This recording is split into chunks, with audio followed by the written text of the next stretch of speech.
What is going on, YouTube? Welcome back to another video. And today, man, we're going to be doing something a little different. Today I'm going to be telling you guys a little ghost story of mine that I had when I was working as the EMT. Before we start this story, let me go ahead and just tell you guys that this is not typical content on my channel. I am mainly a Call of Duty YouTuber, so I upload Call of Duty content and gameplay. I usually will not do videos like this and tell stories, but with Halloween being my favorite holiday of the year, man, I thought this would be a cool thing to do. And this story of mine it's pretty crazy. I like telling it too, but every time I tell it, I get creeped out and the hairs on my skin start standing up. But a part of me likes that feeling, so I'm gonna go ahead and just tell you guys this story, and you guys can see for yourselves what I experienced. So just giving you guys a little context before I start this story is, like I said, I worked as an EMT for 4 years. I recently left my job in August for other reasons, but I worked as an EMT from 2016 to 2020. And working as an EMT in the medical field, you do see some crazy stuff, man. You hear a lot of crazy stories as well. So, me not being a real big believer in the paranormal before, even though I like being spooked out and creeped out and hearing ghost stories, I never really believed it was a real thing. It's just always been a fun thing to me. So man, I'm losing my train of thought. I'm already feeling myself getting a little creeped out, but you know what, let me just go ahead and start the story. So as an EMT, I wasn't your typical EMT. We weren't the EMTs to be going out on 911 calls. Even though we do some here and there, our main priority was transporting patients from hospitals to nursing homes, or from nursing homes to hospital, vice versa. Getting patients to their destination safely as possible. Providing care if anything were to happen. So working, I remember this being like 3 to 4 months in, and when I first started, I remember as a newbie, I always got the late shifts. So at this story, man, I was getting off at like 3 in the morning. So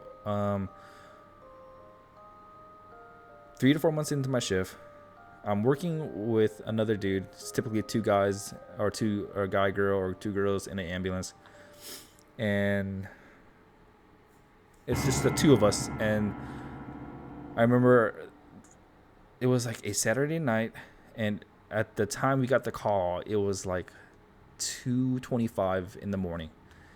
We get off at 3 o'clock, and our dispatcher gave us one more call with like 35 minutes left, 45 minutes left in our shift, and I was just heated, man. Like, I just wanted to go home.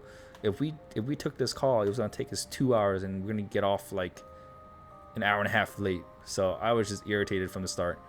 But the call was to take a patient from a hospital and transport him back to his nursing home.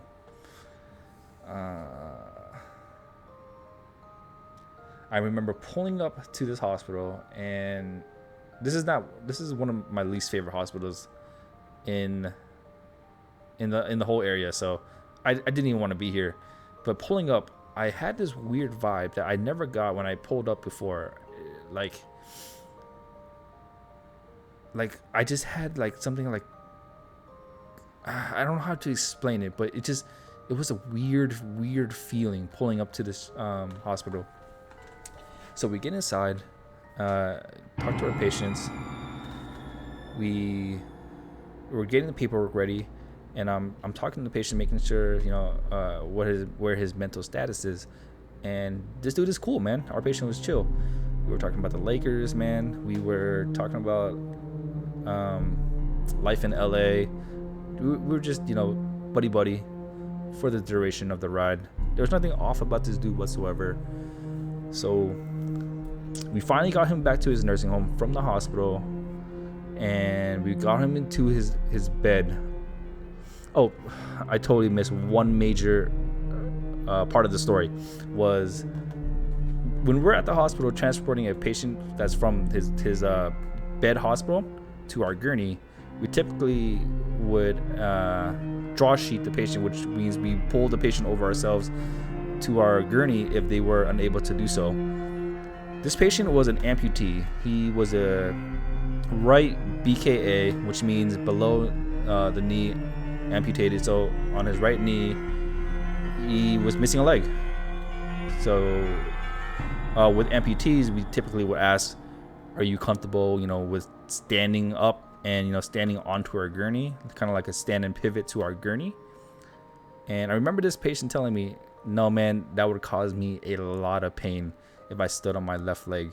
So can you, just do me a favor and pull me over yourselves. And I didn't think anything of it, man. I was like, okay, yeah, man, no worries, we got you. We're gonna draw you yourselves and we'll make you super comfortable. And keep that in mind. This man can't stand, right? We get him back to his nursing home, and as soon as me and my partner put him in his bed and we're about to leave, the nurse is in there, getting a report from us. This man goes, and this is straight words from his mouth.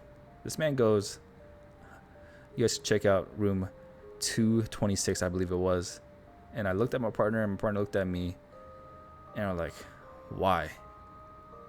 And he goes, this room is haunted as fuck. I'm like, and a part of me is like curious. I'm like, oh, really? That's actually pretty cool, interesting. I've never been this close to something like this. And then so I looked at the nurse just to get confirmation if this is true or not. And I remember just the nurse standing there right next to us, looking at his clipboard with his head down and just nodding like, yes, what he just said is true. And then the nurse goes, do you guys want to go check it out real quick? Even though it has yellow caution tape on it.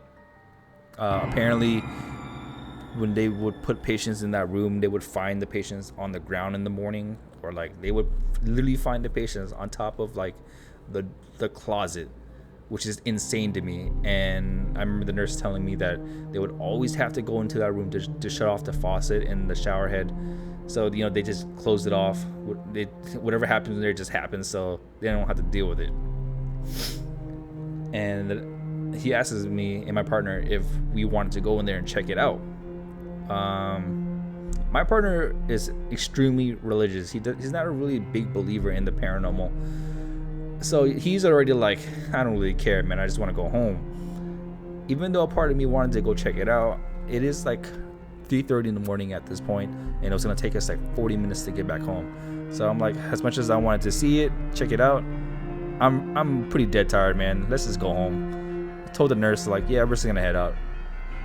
We walked back to our ambulance, which took us. We had to go through this big ass hallway in the nursing home. It took us 2 to 3 minutes to get back. It was a big ass hallway, and we did pass the room, and there was, in fact, yellow caution tape on that door. But we didn't open it. We didn't think anything of it. We just walked past it, walked to our ambulance. So we were getting ready to leave, and we were pulling out of the driveway. And then this nursing home has a big sliding glass door through their dining room. And out of the corner of my eye, I see our patient standing there on one leg, looking at us with this just pissed off look on his face. And at that moment, I didn't think anything of it. I looked at my partner like, hey, look, it's our patient, man. What is he doing over here? And I remember looking at my partner's face. I'm like, my partner goes, didn't he tell us that he couldn't stand? And I look again closely at this man, and I don't see any wheelchair next to him. Don't see any crutches. He's just standing there on his left leg, pissed off. And there was something off about him. So I looked even closer, and I see the dining table behind him. I see it through him. And I told my partner, no, fuck this. We are out. we are gone. And at that moment, I told him that our car started like shaking, man. It was weird. Our ambulance started like just shaking, not violently, but just like it was like a subtle shake that that never happened to us in the ambulance before. And I remember my partner just putting his foot on the gas and just getting the hell out of there, man. The whole 40-minute ride home, we were just dead quiet, didn't talk about it. We were just like in disbelief, like in just shock.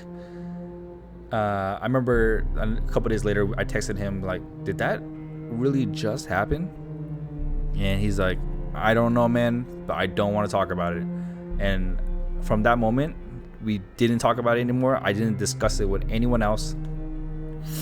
I just kept it like that because at that moment, I still was like iffy if that actually happened or not. Maybe we're just like, we worked a 12-hour shift. Maybe we're just so tired that, we were seeing shit.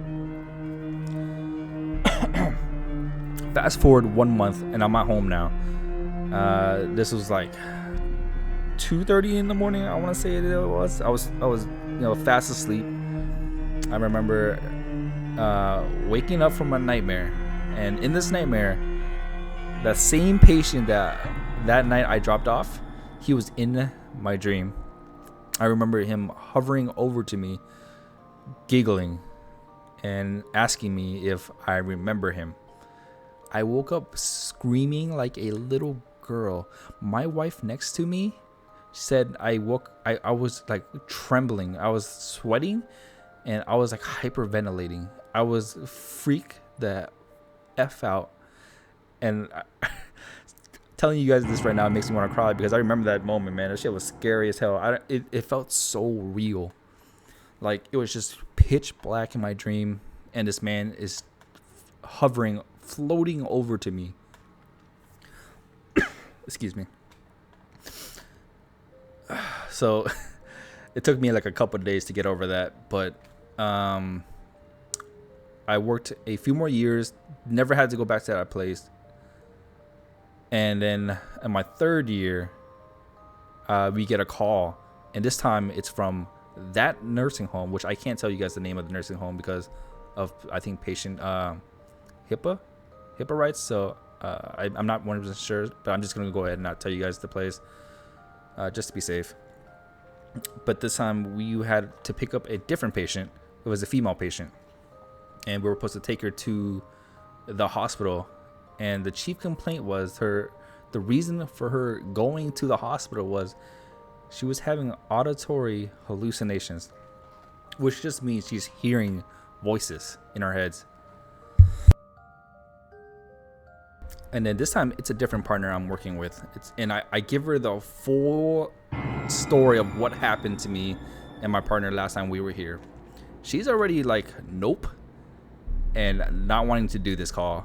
But we have no choice. We're at work. We have to do this call. There's no saying, yeah, no, we're good. We're not going there. We gotta take this call. So our game plan was to get this patient on our gurney and get the hell out of there as fast as possible. Get all the shit we need, paperwork, patient's belongings, get all the information we need, and just get out. Don't look, don't talk, don't like. Just focus and do our job as quickly and efficient as possible. So we get there, and it was my responsibility so my partner had the responsibility of going and talking to the nurse and getting a report of what's going on. My responsibility is going to the patient's room, talking to them to see what's going on. So I get to this patient's room, and she's in this big room in the nursing home.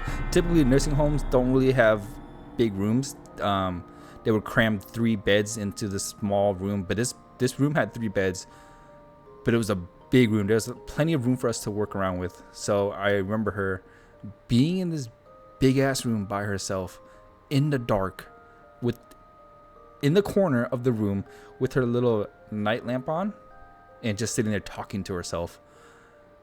I wanted to cry at that moment, and I'm like, there's no way I'm gonna go in here and talk to the patient and get their vitals, get their blood pressure. No way I'm doing that in there. So I go ahead and tell the patient, hey, ma'am, do you mind walking over to our gurney so I can assess you over here?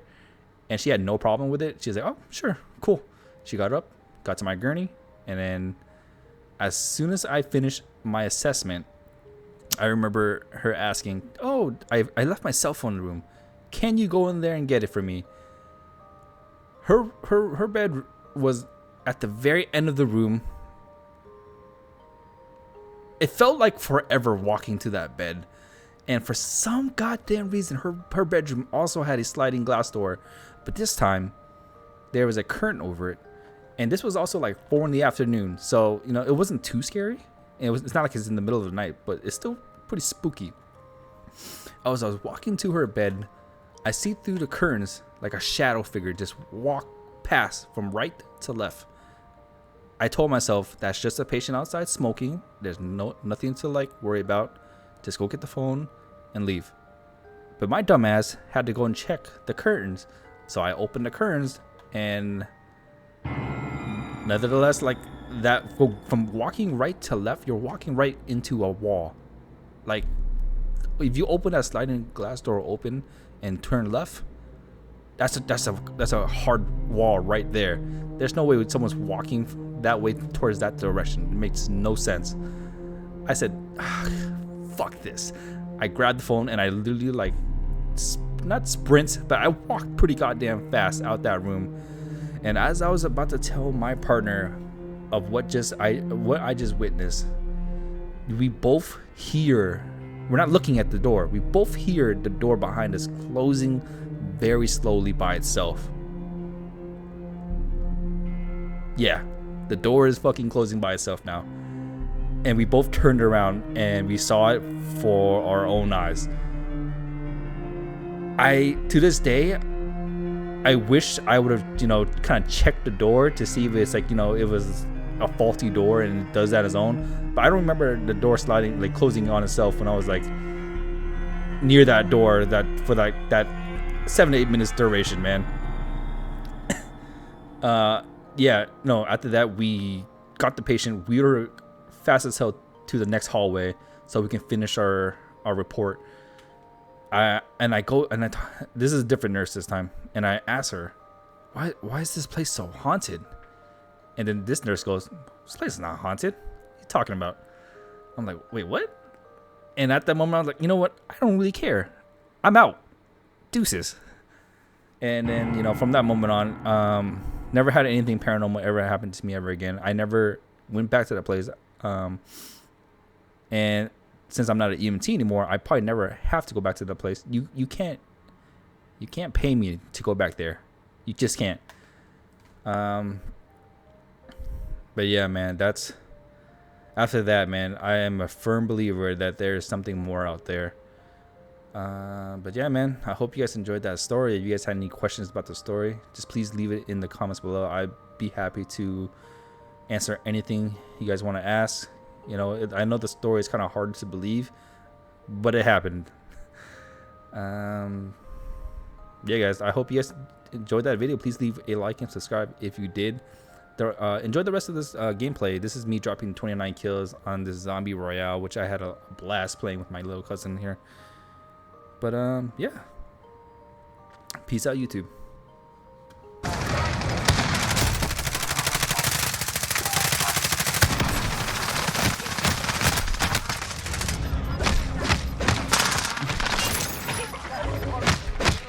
Let's go, dude. Good shit. Yeah! I got one. Fuck. Come back, zombie. Fuck. No!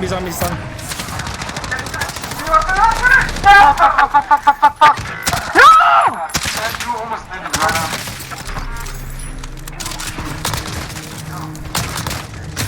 Oh, no. Did we win? No, dude. Oh, fuck. There's still a lot of zombies left. Contra. Jesus Christ.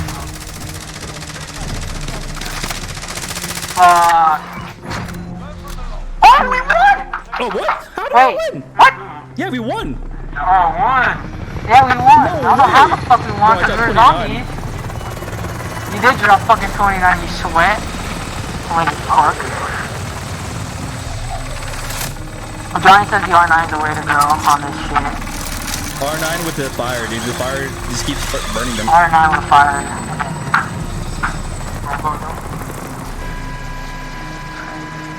Wait, that's not us. Wait, that's not us? How the fuck did it say victory?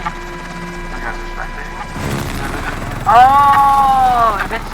Oh, you're right, it's red. Fuck. I don't know. They're expecting to win. You guys got